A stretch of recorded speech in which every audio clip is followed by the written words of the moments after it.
Hello mga kabiyahe, welcome to my vlog. Biyahe ni Onyo. So for today's video, i-review natin si Sniper 155 2023 model. So guys, stay tuned lang kayo dyan.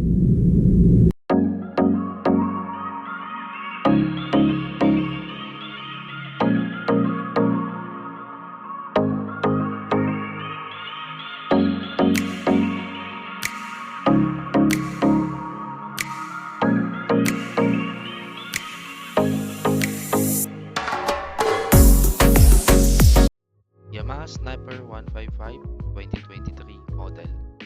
So mga kabiyahe, marahil nagtataka kayo bakit ngayon ko lang i-review si Sniper 155. Sa next video, ibubulong ko sa inyo yung reason kung bakit ngayon ko lang i-review. So anyways, mga kabiyahe, balik tayo sa topic. Si Sniper 155 ay isang Japanese motorcycle brand na gawa ni Yamaha. Si Yamaha Sniper 155 ay mayroon 4 na variant color, which is Race Blue, Black Raven, Yellow Hornet, Matte Titan. Bakit Race Blue ang kinuha ko na kulay? Para sa akin, mas aesthetic, sa paningin, simple ang looks. Tsaka sa madaling salita, favorite color ko is blue. So ayun guys, alam nyo na kung anong favorite color ko. Ano nga ba ang specs at features ni Sniper 155? Liquid cooled, 4-stroke, single overhead cam, 4-valve, single cylinder, 155cc, at meron ding maximum horsepower 17.8 horsepower with 9,000 RPM.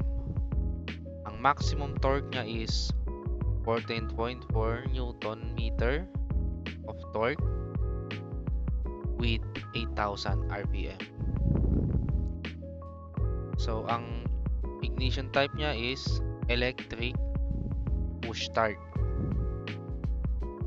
And then ang kanyang fuel system is naka-FI na po siya, which is fuel injection. At ang kanyang transmission type 6-gear manual. Ang tank capacity na is 5.4 liter. So goods na goods to sa long rides, hindi ka maubusan agad. And then ang price niya nung nakuha ko is 124,900 pesos for cash basis, pero depende pa din sa dealer yan kung magkano ang price nila. Magkakaiba kasi kung saang dealer ka kumuha. So mga kabiyahe, naka fully digital display na nga din pala si Sniper 155 2023 model. As you can see, makikita mo dito yung time, odometer na tinakbo ng iyong motor kung ilang kilometro na, saka yung gas consumption per liter. Meron na din itong built-in hazard switch kill at madali na din makita yung gear shifting since naka digital panel na siya, mga kabiyahe. So mga kabiyahe, macho ang looks talaga ni Sniper 155. Para sa akin, para siyang Gundam Spark dahil sa headlight niya. At ang stock tire naman ng gulong ni Sniper sa harap ay 90/80. Sa likod naman 120/80. At ang brand ng gulong is Maxxis, which is goods na goods din sa kalsada.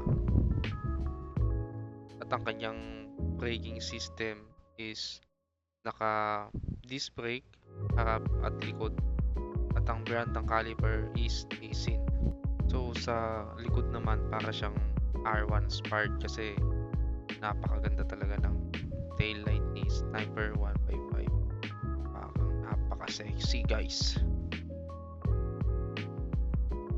So mga kabiyahe, that's all for today's video. Maraming salamat sa panonood. Kung nagustuhan mo ang aking video, pa-like and share naman ng aking page, Biyahe ni Onyok. Yus! Shout out sa mga solid kabiyahe natin dyan. So, una dyan si JB Hernandez. Shout out sa'yo, idol. Dominic Esparagosa. Shout out sa'yo, Lodi Cakes. Shout out din sa'yo, Sir Aki. So, Sir Aki, ano yan? Supervisor ko nun sa Smart Communication Level 2 support. So, malupit na IT yan. Shout out sa'yo, Romark Andres. Idol. So, shout out din sa'yo, Insan. Jigs. Shout out sa'yo. Napaka, ano mo, Mark Gabriel Armin. Anong petsa na boy? Ano nang ginawa mo? Asan na yung pangako mo? Shout out din sa'yo, Sir Ray Layakan Jr. And then, si Sir Ray, yan yung supervisor ko dati sa PLDT Level 1 Support ITSD. Isa din sa pinakamalupit na IT yan. And then, shout out sa'yo, Mami Tess, Marites, ang nag-iisang source